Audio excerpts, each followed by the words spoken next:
कहानी को पूरा समझने के लिए कहानी के पिछले सभी भागों को ज़रूर देखें। उसका लिंक मैं आप लोगों को डिस्क्रिप्शन बॉक्स में दे दूंगी और साथ में कमेंट बॉक्स में पिन भी कर दूंगी, तो आप वहां से भी जाकर देख सकते हैं।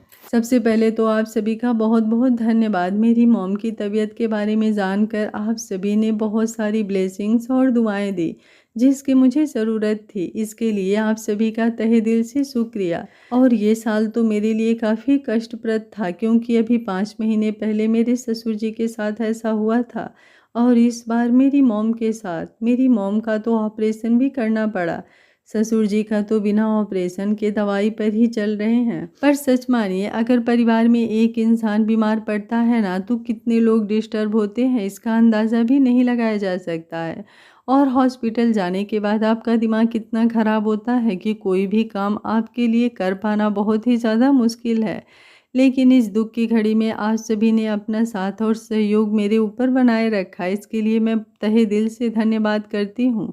और जिन लोगों को लगता है कि मैं ना ही रेगुलर वीडियो डालती हूँ, ना ही मेरे वीडियो किसी काम के होते हैं कि उन्हें लाइक और कमेंट किया जा सके, वो मेरे चैनल को छोड़ सकते हैं। कोई ज़बरदस्ती नहीं है आप सभी के लिए मेरी कहानी को देखने के लिए, क्योंकि अपना टाइम वेस्ट करने से अच्छा है आप टाइम अपना कहीं और लगाएं।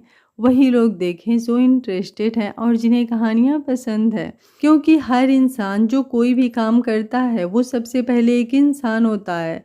और मैं एक यूट्यूबर से पहले एक इंसान हूँ जिसकी लाइफ है, मेरे पास फैमिली है, मेरे बच्चे हैं, मायके ससुराल में मैं दोनों जगह परिवार से संपन्न हूँ और मुझे अपना परिवार बहुत प्यारा है। मैं उन्हीं के लिए ये काम करती हूँ और मुझे अपना यूट्यूब का परिवार भी बहुत बहुत प्यारा है। लेकिन ऐसे हेट कमेंट वालों के लिए मेरे दिल में कोई जगह नहीं है। आप लोग मेरे चैनल को छोड़ सकते हो, मुझे कोई प्रॉब्लम नहीं होगी, क्योंकि मैं आप लोगों को भी अपनी वजह से प्रॉब्लम नहीं देना चाहती हूँ। लेकिन ऐसी कोई कंडीशन में वीडियो डालना मेरे लिए कभी भी पॉसिबल नहीं हो सकता है। मेरी मदर थोड़ी सी ठीक है, तो मैं कोशिश कर रही हूँ आप लोगों तक वीडियो पहुँचा पाऊँ। अगर उन्हें थोड़ी भी तकलीफ़ में मैं देखूँगी तो मैं नहीं कर पाऊँगी काम। आप लोगों को भी ये समझना चाहिए। बाकी आप लोगों की जैसी मर्ज़ी। जो लोग मेरे पर अपना साथ, प्यार और ट्रस्ट बनाए रखते हैं, उनका बहुत बहुत शुक्रिया एक बार फिर दिल से। पार्टी धीरे धीरे अपने पूरे रंग में आ चुकी थी। हॉल में मौजूद हर शख्स अवनी को बधाई दे रहा था। उसके प्रोफेसर्स उसकी मेहनत की तारीफ कर रहे थे। नामी लॉ फर्म्स के पार्टनर्स उससे हाथ मिलाकर भविष्य के प्रस्ताव दे रहे थे और कई लोग उसके उज्जवल करियर की भविष्यवाणी कर रहे थे। अवनी सबके बीच मुस्कुरा रही थी, धन्यवाद दे रही थी, लेकिन उसकी नज़रें जाने अनजाने बार बार उसी एक चेहरे को ढूंढ लेती थी। दूसरी तरफ आर्यवीर भी हर मेहमान से मिल रहा था, सबका स्वागत कर रहा था, लेकिन उसके भीतर जो हलचल थी वो सिर्फ वही जानता था। दोपहर में अवनी के कहे हुए शब्द अभी भी उसके सीने में नस्तर की तरह चुभ रहे थे। आप मेरी तरफ से आज़ाद हैं, आप जिसके साथ चाहें रिश्ता कर बना सकते हैं। वो मुस्कुराता ज़रूर था, लेकिन वो मुस्कान उसकी आंखों तक नहीं पहुंच रही थी। उसने अपने चेहरे पर सामान्य भाव बनाए रखे थे, मगर दिल के किसी कोने में वो आज सचमुच घायल था। फिर भी जब उसकी नज़र पहली बार अवनी पर पड़ी थी, वो एक पल के लिए खुद को संभाल नहीं पाया था।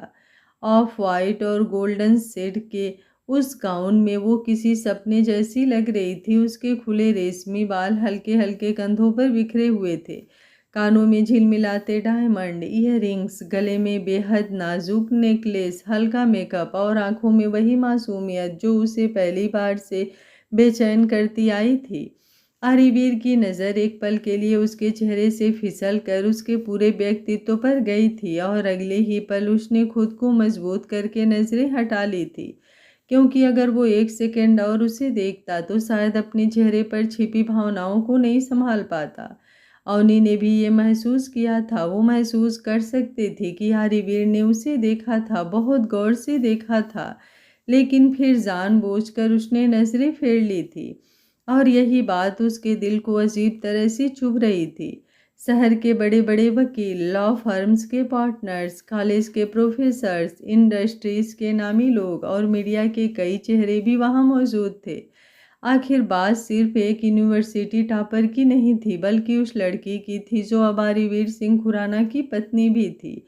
और जहां आर्यवीर सिंह खुराना मौजूद हों वहां मीडिया का पहुंचना तो तय ही था। अवनी अभी अपने कॉलेज के कुछ प्रोफेसर से बात कर रही थी कि तभी एक प्रतिष्ठित लॉ फर्म के सीनियर पार्टनर उसके पास आए और मुस्कुराते हुए बोले, मिसेज खुराना, आपकी उपलब्धि सचमुच शानदार है। हमारी फर्म आपको तुरंत एसोसिएट के तौर पर लेने के लिए तैयार है। उनके पीछे खड़े दूसरे व्यक्ति ने तुरंत कहा, सिर्फ उनकी फर्म क्यों, हमारी फर्म भी ऑफर देना चाहती है। ऐसे टैलेंटेड स्टूडेंट रोज नहीं मिलते। तीसरे व्यक्ति ने हंसते हुए कहा, सच कहूँ तो अगर मैं आपकी जगह होता तो सीधे खुराना लीगल डिवीज़न ज्वाइन कर लेता।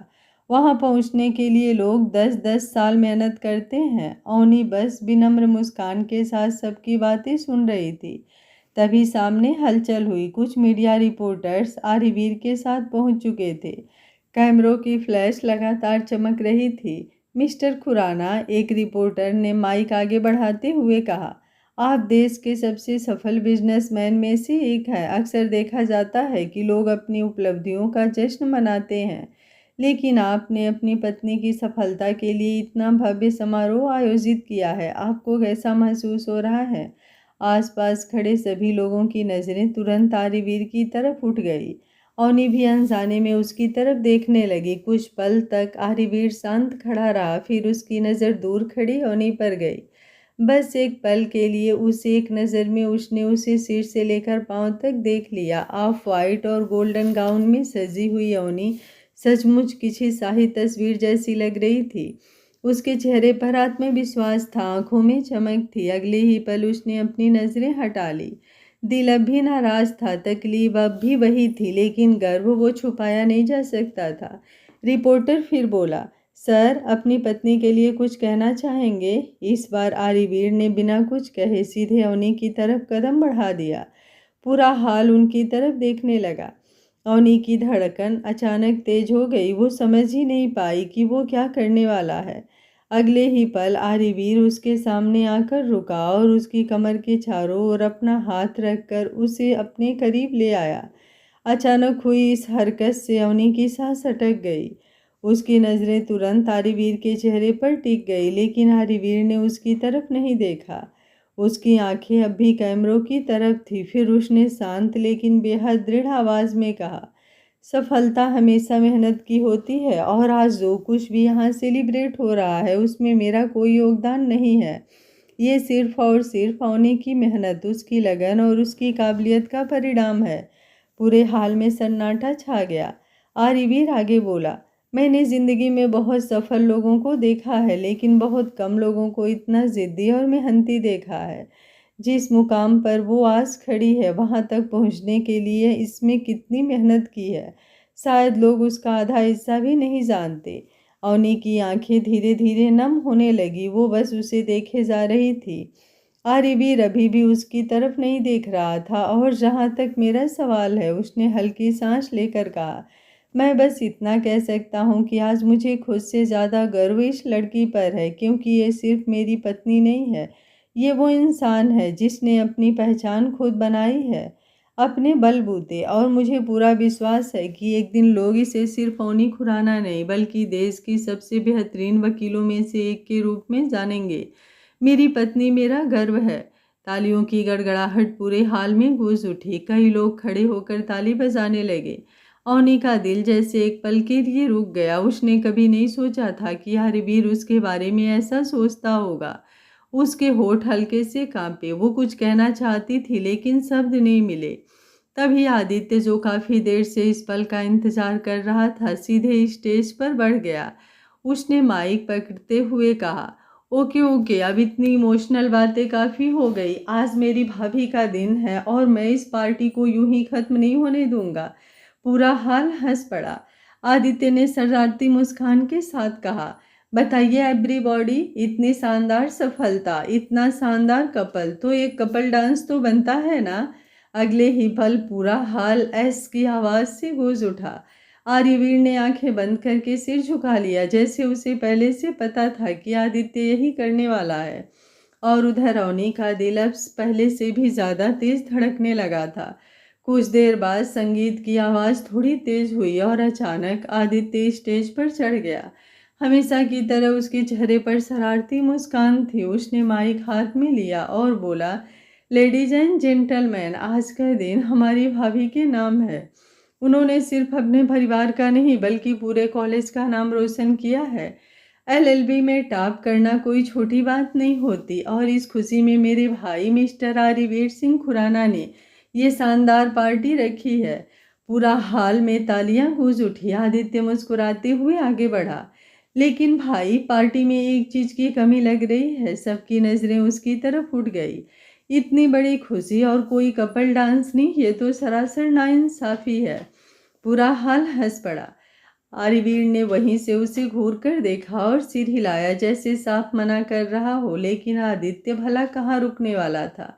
उसने माइक ऊपर उठाकर कहा, बताइए एवरीबॉडी, एक कपल डांस तो बनता है कि नहीं। अगले ही पल पूरा हाल से एक साथ फिर आवाज गूंजी, यस।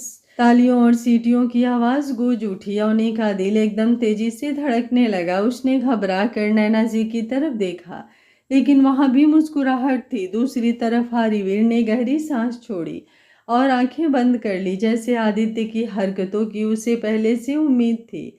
माहौल को सहज बनाने के लिए पहले 4-5 कपल्स को डांस फ्लोर पर बुलाया गया। मधुर संगीत बजने लगा और एक एक करके जोड़े डांस करने लगे।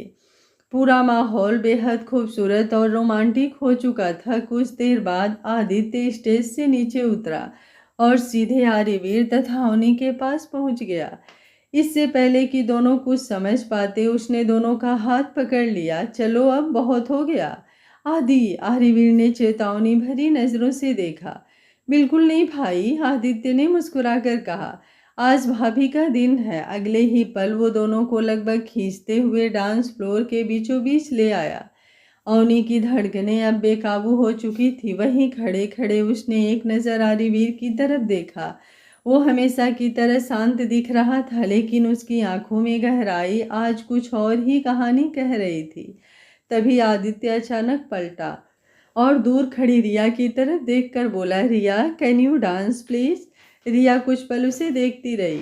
आदित्य ने नाटकीय अंदाज में सीने पर हाथ रख लिया। अभी इतना भी बुरा नहीं हुआ हूं कि मेरे साथ डांस करने से इनकार कर दो। आसपास खड़े लोग हंस पड़े। रिया के चेहरे पर भी मुस्कान आ गई। उसने हल्के से सिर हिलाया, ओके, और फिर वो आदित्य के साथ डांस फ्लोर की तरफ बढ़ गई। अब पूरा हाल तालियों से गूंज रहा था। रोशनी धीमी हो चुकी थी। संगीत की मधुर धुन हवा में घुल रही थी और ठीक बीच डांस फ्लोर पर सबकी नज़रों के सामने आरिवीर और अवनी आमने सामने खड़े थे। एक तरफ वो आदमी था जो अपने दिल की हर धड़कन उस लड़की के नाम कर चुका था, लेकिन फिर भी उससे नाराज था, और दूसरी तरफ वो लड़की थी जो हर पल उससे दूर जाने की बातें करती थी, लेकिन उसकी एक नज़र उसे बेचैन कर देने के लिए काफ़ी थी।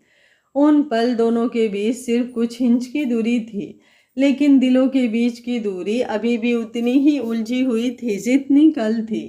फिर भी ना जाने क्यों उस शाम पूरे हॉल को लग रहा था कि शायद वो दूरी अब ज़्यादा दिनों तक नहीं रहने वाली। मधुर संगीत की धीमी धुन पूरे हाल में घुली हुई थी। रोशनी हल्की कर दी गई थी और डांस फ्लोर पर मौजूद बाकी जोड़े अपनी अपनी दुनिया में खोए हुए थे। वहीं बीचों बीच खड़े आरिवीर और अवनी के बीच अजीब सी खामोशी पसरी हुई थी। आरिवीर ने औपचारिकता निभाते हुए उसका हाथ थामा और दूसरा हाथ उसकी कमर पर रखा, लेकिन उसकी नज़रें लगातार उससे बच रही थी। अवनी ये बात तुरंत महसूस कर गई। कुछ पल तक वो उसे देखती रही, फिर धीमे स्वर में बोली, आप नाराज हैं मुझसे। आरिवीर के कदम एक पल को धीमे पड़े, लेकिन उसने उसकी तरफ नहीं देखा। उसने सापाट आवाज में कहा, नहीं।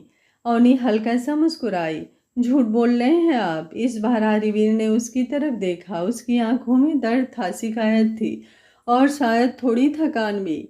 तुमने ऐसा कौन सा हक दिया है मुझे अवनी कि मैं तुमसे नाराज हो सकूं। उसके शब्द सीधे अवनी के दिल में उतर गए। जिस इंसान को तुम्हारी जिंदगी में अपनी जगह तक मालूम ना हो, उसे नाराज होने का अधिकार भी नहीं होता। अवनी का दिल जैसे एक पल को बैठ गया। वो कुछ क्षण चुप रही, क्योंकि आरिवीर हमेशा उसे बीवी बोलता था, नाम तो कभी लेता ही नहीं था। वो कुछ क्षण चुप रही, फिर बोली, अगर ऐसा है तो ये सब क्यों? ये पार्टी, ये तैयारी, सबके सामने मेरी इतनी तारीफ क्यों? आर्यवीर हल्का सा हंसा, लेकिन उस हंसी में खुशी नहीं थी।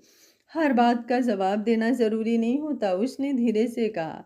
कुछ काम इंसान इसलिए नहीं करता कि सामने वाला समझे, कुछ काम इसलिए करता है क्योंकि उसका दिल उसे करने पर मजबूर करता है, क्योंकि उसके दिल के आगे उसकी नहीं चलती। उसकी पकड़ अनजान में थोड़ी और मजबूत हो गई। तुम नहीं समझोगी अवनी, किसी की भावनाओं को गहराई से समझने के लिए दिल का उस तरफ झुकना जरूरी होता है। अवनी ने उसकी तरफ देखा, लेकिन इस बार उसके पास कोई जवाब नहीं था। दोनों कुछ पल खामोशी में डांस करते रहे, तभी अवनी की हील ड्रेस के किनारे में उलझ गई। उसका संतुलन बिगड़ा और वो फिर पीछे की तरफ लड़खड़ा गई। उसके मुंह से हल्की सी घबराई हुई सांस निकली, लेकिन गिरने से पहले ही हरिवीर ने उसे अपनी बाहों में थाम लिया। एक हाथ उसकी कमर के पीछे था और दूसरा हाथ उसकी पीठ पर। अवनी पूरी तरह उसके सहारे थी। उसके और हरिवीर के बीच अब मुश्किल से कुछ इंच की दूरी बची थी। अचानक इतनी नज़दीकी से उसका दिल इतना तेजी से धड़कने लगा कि उसे खुद अपनी धड़कनें सुनाई देने लगी। आर्यवीर भी कुछ पल के लिए स्थिर हो गया। उसकी नज़रें अवनी की आंखों से हट ही नहीं रही थी, उसकी सांसें उसके चेहरे से टकरा रही थी। अवनी ने पहली बार महसूस किया कि आर्यवीर की मौजूदगी उसके भीतर कैसी बेचैनी पैदा कर देती है। उसके हाथ अनायास ही आर्यवीर के कंधों पर टिक गए थे। वो संभल चुकी थी, लेकिन फिर भी दोनों में से कोई पीछे नहीं हटा, जैसे दोनों उस पल से बाहर निकलना ही भूल गए हों। आर्यवीर की उंगलियां उसकी कमर पर थी और उसे महसूस हो रहा था कि अवनी की सांसें भी उसकी ही तरह बेकाबू हो चुकी हैं। कुछ सेकंड ऐसे ही गुजर गए, फिर आर्यवीर ने बहुत धीमी आवाज में कहा, अब भी कहोगी कि तुम्हें मेरी कोई परवाह नहीं, तुम्हें मेरी कोई ज़रूरत नहीं? अवनी का गला सूख गया। वो जवाब देना चाहती थी, लेकिन शब्द जैसे कहीं खो गए थे। उसकी नज़रें बार बार आर्यवीर की आंखों और होठों के बीच भटक रही थी। दूसरी तरफ आर्यवीर खुद को संभालने की कोशिश कर रहा था। वो पहली बार इतने करीब थी कि उसकी खुशबू तक उसे बेचैन कर रही थी। उसके मन का हर गुस्सा, हर शिकायत उस पल कहीं पीछे छूटता जा रहा था। संगीत की लय फिर दोनों को अपने साथ बहाने लगी। इस बार आर्यवीर ने बिना कुछ कहे उसे अपने और करीब कर लिया और डांस की गति के साथ आगे बढ़ने लगा।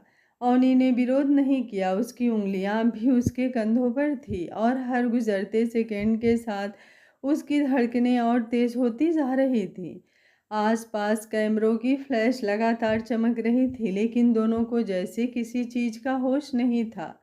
उस पल अवनी सिर्फ इतना महसूस कर पा रही थी कि जिस आदमी से दूर जाने की बातें वो हर दिन करती है, उसी की बाहों में खड़े होकर उसका दिल सबसे ज़्यादा बेचैन भी हो रहा है और सबसे ज़्यादा सुरक्षित भी। डांस खत्म होने के बाद भी अवनी का दिल सामान्य नहीं हो पा रहा था। उसकी धड़कनों की रफ्तार अब भी वैसी ही थी जैसी कुछ मिनट पहले आर्यवीर की बाहों में थी। वो धीरे से डांस फ्लोर से नीचे उतरी और एक तरफ जाकर खड़ी हो गई। दूसरी तरफ आर्यवीर अपने स्वभाव के अनुसार वापस मेहमानों के बीच पहुंच चुका था। खुराना ग्रुप के कई बिजनेस पार्टनर, उद्योगपति और पुराने परिचित उससे मिलने आए हुए थे। कोई उसकी पीठ थपथपा रहा था, कोई अवनी की सफलता की बधाई दे रहा था। आर्यवीर हर किसी से पूरे सम्मान के साथ मिल रहा था। तभी हाल के मुख्य प्रवेश द्वार पर हलचल हुई। अवनी ने उधर देखा और अगले ही पल उसकी आंखें फैल गई। सामने उसके माता पिता खड़े थे। माँ पापा, उसके होठों से धीमी आवाज निकली। वो आगे बढ़ती उससे पहले ही आर्यवीर ने उन्हें देख लिया। वो तुरंत उनके पास पहुंचा, चेहरे पर सम्मान भरी मुस्कान लिए वो उससे पहले दोनों को नमस्ते किया, फिर आदर से भीतर लेकर आया। आप लोगों के बिना ये शाम अधूरी रहती, उसने सहजता से कहा। आज की खुशी में आपका होना सबसे ज़्यादा ज़रूरी है। अवनी वहीं खड़ी सब देख रही थी। उसके मन में कुछ अजीब सा हुआ। उसने हमेशा आर्यवीर को अपने अधिकार जताने वाला जिद्दी और कठोर इंसान समझा था, लेकिन पिछले कुछ दिनों में वो उसकी एक एक परत को अलग रूप में देख रही थी। कभी वो उसके लिए पूरी पार्टी खड़ी कर देता था, कभी उसके सपनों को अपने से ऊपर रख देता था, कभी उसके माता पिता को ऐसा सम्मान देता था जैसे वो सचमुच उसके अपने हों। उसके भीतर धीरे धीरे कुछ बदल रहा था, बहुत धीरे, लेकिन बदल जरूर रहा था। उसकी आंखें अनायास ही आर्यवीर पर टिक गई। वो दूर खड़ा उसके पापा से बात कर रहा था और पहली बार ओनी के मन में ये विचार आया, शायद मैंने इसे जितना गलत समझा था ये उतना गलत नहीं है। शायद इसके भीतर वो इंसान भी है जिसे मैंने कभी देखने की कोशिश ही नहीं की। ये सोचकर वो खुद चौंक गई, क्योंकि ये पहली बार था जब उसके मन ने आर्यवीर के लिए कोई नरम बात नहीं की थी। तभी रिया उसके पास आकर खड़ी हो गई। मैडम टॉपर साहिबा, यहाँ अकेली क्यों खड़ी हो? ओनी मुस्कुरा दी, लेकिन उसकी नज़रें अब भी भीड़ में किसी को खोज रही थी। कुछ देर बाद आर्यवीर अपने कुछ बिजनेस मित्रों के साथ हॉल के दूसरे हिस्से में चला गया। ओनी ने अनजाने में उसकी तरफ देखा, फिर दूसरी तरफ, फिर दोबारा उसी दिशा में, लेकिन अब वो दिखाई नहीं दे रहा था। उसके चेहरे पर हल्की सी बेचैनी उतर आई। वो खुद समझ नहीं पा रही थी कि उससे क्या हो रहा है। अभी कुछ देर पहले तक तो वो यहीं था। उसने भीड़ के बीच एक बार फिर नज़र दौड़ाई, फिर दूसरी बार, फिर तीसरी बार। रिया ये सब चुपचाप देख रही थी। आखिरकार वो मुस्कुरा दी। किसे ढूंढ रही है हमारी मैडम? ओनी और पकड़ी गई हो? उसकी तुरंत नजरें नीचे झुका ली। किसी को नहीं? अच्छा, रिया ने भौहें उठाई। तो फिर पिछले 5 मिनट से तुम्हारी आंखें पूरे हाल को स्कैन क्यों कर रही हैं? ओनी ने कुछ नहीं कहा। उसके पास सचमुच कोई जवाब नहीं था, क्योंकि वो खुद नहीं समझ पा रही थी कि आखिर वो बार बार उसी आदमी को क्यों खोज रही है जिससे दूर जाने की बातें वो हर दिन करती थी। उसका दिल बार बार कह रहा था कि बस एक बार दिख जाए, बस एक बार। और यही बात उसे खुद से परेशान कर रही थी। उसी समय हाल के दूसरे कोने से आर्यवीर की नज़र उस पर पड़ी। वो कुछ लोगों से बात कर रहा था, लेकिन उसकी नज़रें बरसों से लोगों को पढ़ना जानती थी। उसने साफ देख लिया कि ओनी की आंखें लगातार उसे ही तलाश रही थी। उसके होठों पर अनायास ही एक हल्की सी मुस्कान आ गई, ऐसी मुस्कान जो पूरे दिन में पहली बार उसके चेहरे पर आई थी। दिल के किसी कोने में जैसे एक छोटी सी उम्मीद ने सिर उठाया। बिना कुछ कहे उसने एक आखिरी नज़र ओनी पर डाली, फिर उसने अपने सहयोगी से कुछ कहा और चुपचाप हॉल से बाहर निकल गया। उधर ओनी ने जब कुछ क्षण बाद फिर उसी दिशा में देखा और उसे वो वहां नहीं पाया, तो उसके दिल में एक अजीब सी खाली जगह महसूस हुई। वो तुरंत संभल गई, लेकिन उसके मन ने पहली बार एक सवाल उठा था, अगर उसकी मौजूदगी मेरे लिए मायने नहीं रखती, तो उसकी गैर मौजूदगी मुझे ऐसा क्यों बता रही है? पार्टी खत्म होते होते रात काफी गहरी हो चुकी थी। एक एक करके सारे मेहमान विदा हो चुके थे। हॉल में कुछ देर पहले तक गूंजने वाली हंसी, तालियां और संगीत अब सिर्फ याद बनकर रह गए थे। खुराना परिवार भी वापस मेंशन लौट आया था, लेकिन ओनी के भीतर जैसे अभी भी वही पार्टी चल रही थी। कमरे में आकर वो खिड़की के पास खड़ी हो गई। सामने अंधेरी रात थी और उसके मन में अनगिनत सवाल।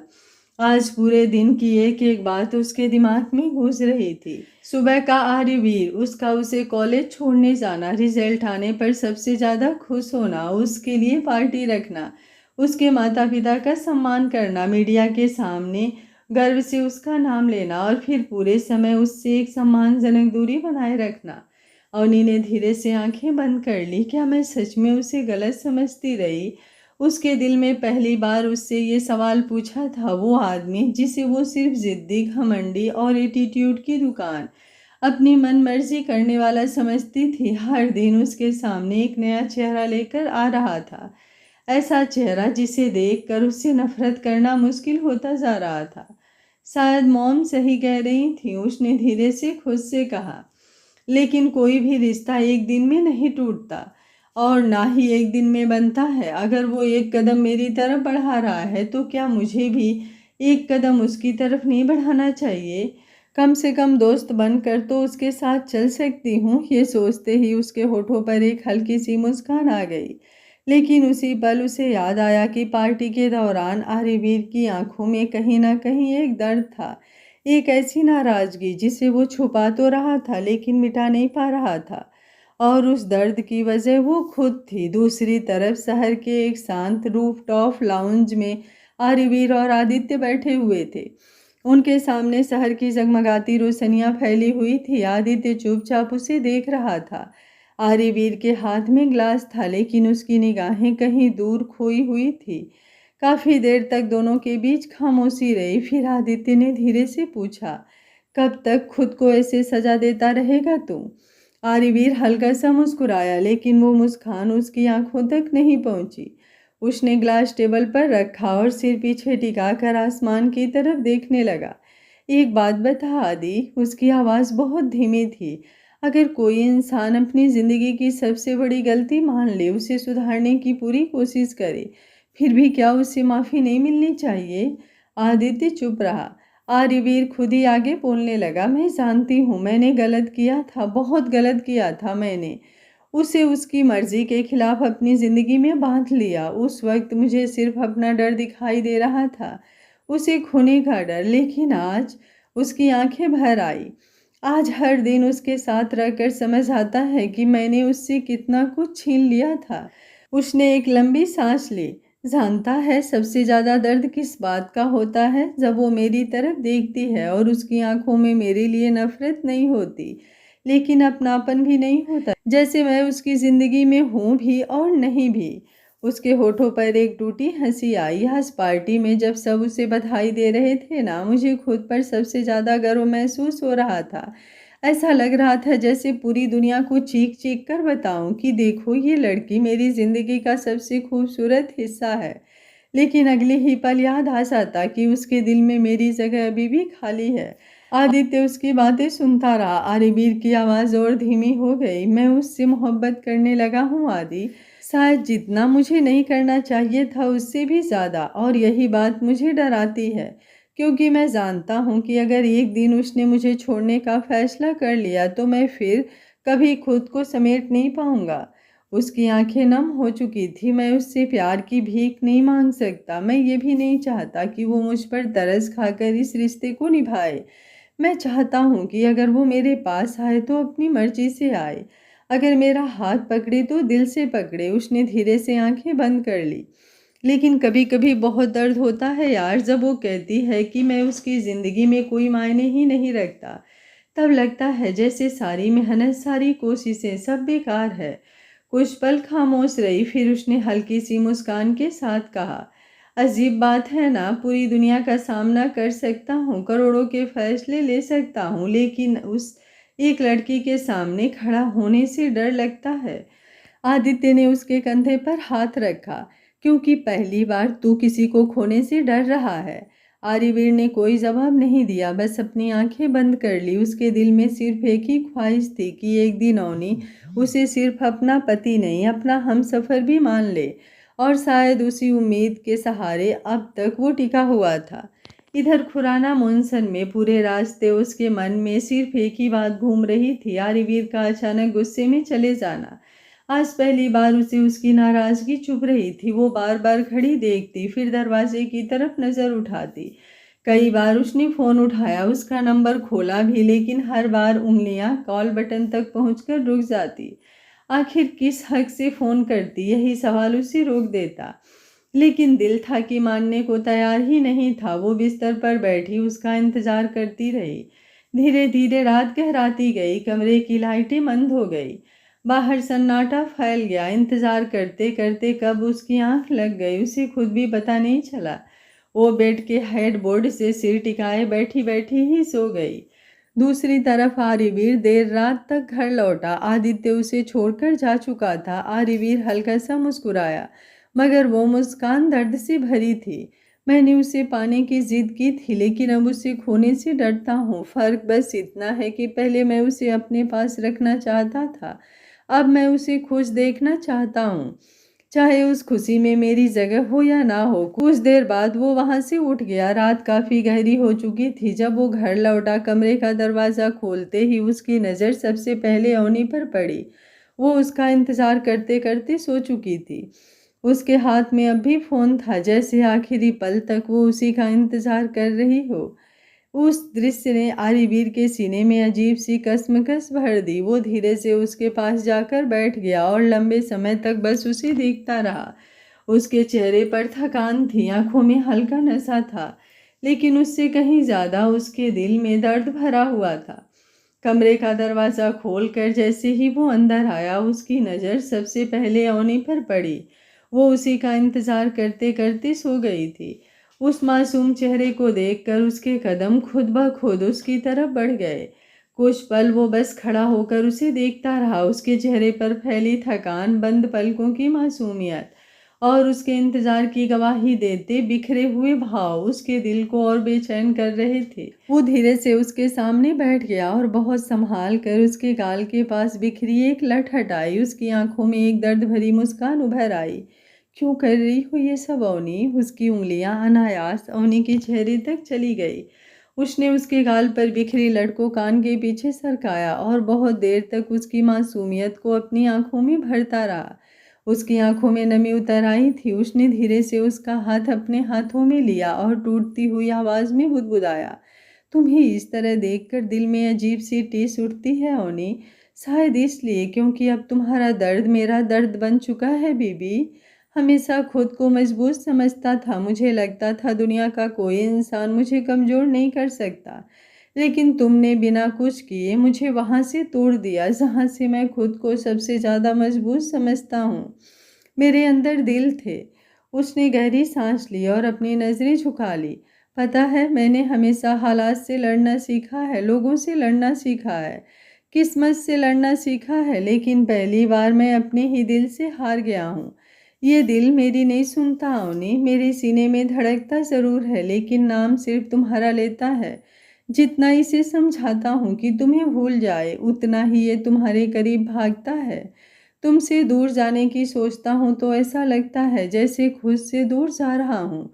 उसकी नजरें फिर अवनी के चेहरे पर टिक गई।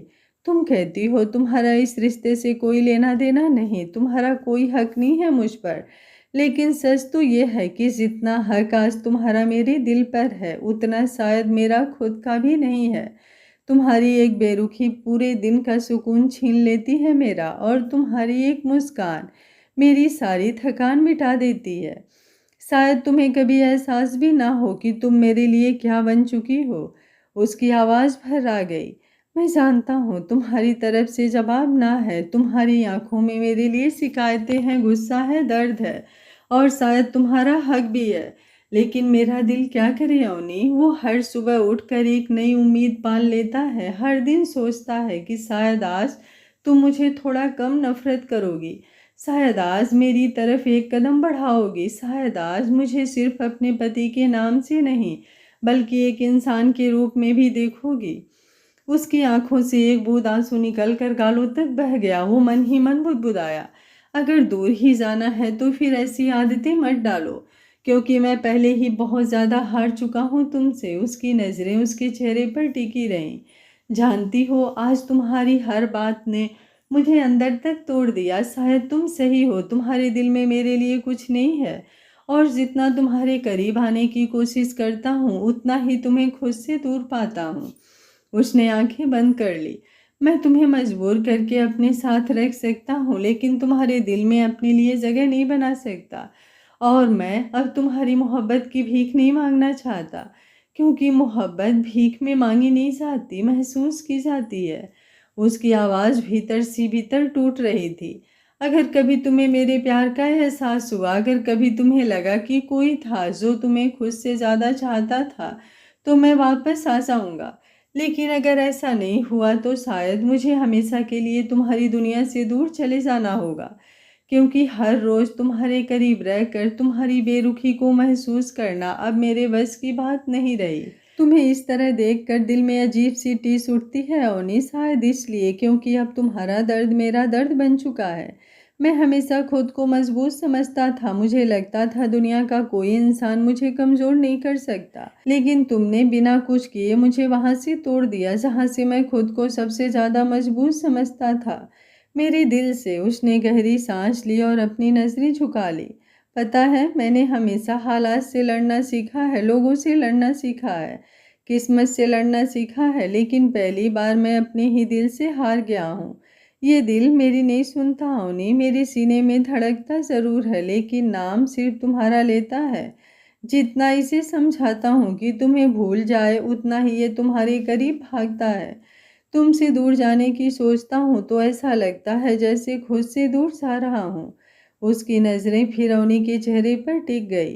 तुम कहती हो तुम्हारे इस रिश्ते से कोई लेना देना नहीं, तुम्हारा कोई हक नहीं है मुझ पर।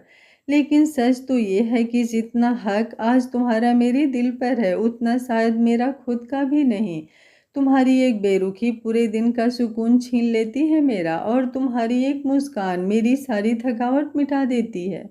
शायद तुम्हें कभी एहसास भी ना हो कि तुम मेरे लिए क्या बन चुकी हो। उसकी आवाज़ भर आ गई। मैं जानता हूँ तुम्हारी तरफ से जवाब ना है। तुम्हारी आंखों में मेरे लिए शिकायतें हैं, गुस्सा है, दर्द है, और शायद तुम्हारा हक भी है। शायद मैं ये डिज़र्व करता हूँ। लेकिन मेरा दिल, क्या करूँ अवनी, वो हर सुबह उठकर एक नई उम्मीद पाल लेता है। हर दिन सोचता है कि शायद आज तुम मुझे थोड़ा कम नफरत करोगी, शायद आज मेरी तरफ एक कदम बढ़ाओगी, शायद आज मुझे सिर्फ अपने पति के नाम से नहीं चले जाना होगा मुझे, क्योंकि हर रोज़ तुम्हारे करीब रहकर तुम्हारी बेरुखी को महसूस करना अब मेरे बस की बात नहीं रही। उसकी आंखों में नमी उतर आई थी। कुछ पल वो चुपचाप उसे देखता रहा, जैसे उस चेहरे को अपनी यादों में हमेशा के लिए कैद कर लेना चाहता हो। फिर बहुत धीरे से झुका और उसके कंधे पर अपने होठ रख दिए। मैंने जिंदगी में बहुत कुछ हासिल किया है, नाम, पैसा, शोहरत, ताकत, लेकिन किसी को खोने से इतना नहीं डरा। पहली बार किसी इंसान को खोने का डर महसूस कर रहा हूँ, और वो इंसान तुम हो। अगर मैं तुम्हें अपनी मोहब्बत समझाने लगूँ तो शायद शब्द कम पड़ जाएं, लेकिन मैं तुम्हें मजबूर नहीं करूँगा, कभी नहीं, क्योंकि मोहब्बत मांग कर नहीं ली जाती। वो कुछ पल चुप रहा और फिर हल्का सा मुस्कुराया। शायद मैं स्वार्थी हूँ, क्योंकि आज भी चाहता हूँ कि एक दिन तुम सिर्फ मेरी तरफ देखो, लेकिन अगर वो दिन कभी नहीं आया तो भी मैं तुम्हें दोष नहीं दूंगा, क्योंकि इसका मतलब सिर्फ पा लेना नहीं होता। कभी कभी किसी को पूरी शिद्दत से चाहना भी इश्क होता है। उसने झुककर बहुत प्यार से अवनी के माथे को चूम लिया। उसकी आंखें भीग चुकी थी। सोचता हूँ कि तुमसे अपनी मोहब्बत की भीख मांगने से अच्छा है कि तुम्हारी राहों से हट जाऊं। अगर कभी तुम्हें मेरे प्यार का एहसास हुआ, अगर कभी तुम्हारा दिल मेरी तरफ खींच लाया तुम्हें, तो मैं वापस आऊँगा। लेकिन अगर ऐसा नहीं हुआ तो फिर हमेशा हमेशा के लिए तुम्हारी दुनिया से दूर चला जाऊँगा, तुम्हें आज़ाद करके और खुद को तुम्हारी यादों के हवाले करके, क्योंकि मैं तुमसे मोहब्बत मांग कर उसे भीख का नाम नहीं देना चाहता। इतना कहकर उसने एक आखिरी बार रोनी के चेहरे को देखा, जैसे उसे अपनी आंखों में हमेशा के लिए कैद कर लेना चाहता हो। फिर बहुत प्यार से उसके माथे को एक बार और चूमा, उसे कंबल उठाया और बिना कोई आवाज़ किए कमरे से बाहर निकल गया। कुछ देर बाद उसी रात की खामोशी में बिना किसी को बताए आरिवीर सिंह खुराना दिल्ली के लिए रवाना हो चुका था, और पीछे उस कमरे में एक ऐसी लड़की सो रही थी जो अभी तक ये नहीं जानती थी कि कोई उसके एक एहसास के लिए अपनी पूरी दुनिया छोड़ देने का फैसला कर चुका है। आरिवीर का ये चुंबन किसी अधिकार का नहीं, एक अधूरी मोहब्बत का था, एक ऐसे इंसान का जो उसे बेहिसाब चाहता था लेकिन उससे कुछ मांगना नहीं चाहता था। उसके बाद उसने बहुत सावधानी से अवनी को ठीक से लिटाया, उसके ऊपर कंबल उड़ाया और आखिरी बार उसके चेहरे को देखा। उस नज़र में मोहब्बत भी थी, दर्द भी था, और एक फैसला भी। फिर बिना किसी को बताए, बिना किसी को जगाए, वो कमरे से बाहर निकल गया। कुछ ही देर बाद उसकी गाड़ी खुराना मेंशन के गेट से बाहर निकल चुकी थी। उसका रास्ता दिल्ली की तरफ था, और पीछे उस कमरे में अवनी की आंख लगी थी। वो उसके माथे को चूम कर उससे बहुत दूर जाने का फैसला कर चुका था। आज का पार्ट आप लोगों को कैसा लगा, कमेंट बॉक्स में अपनी राय ज़रूर दीजिएगा। आप लोगों के प्यारे प्यारे कमेंट का मुझे इंतज़ार रहेगा। कमेंट करने में कंजूसी आप लोग बिल्कुल मत कीजिएगा। बहुत मुश्किल से टाइम निकाल कर आप लोगों के लिए पार्ट लेकर आई हूँ, तो उम्मीद करती हूँ एक लाइक और कमेंट तो आप लोग कर ही देंगे। बाकी आप लोगों की जैसी मर्जी। Thank you for watching. मिलते हैं कहानी के अगले भाग में। तब तक स्वस्थ रहिए, मस्त रहिए, अपना ख्याल रखते रहिए।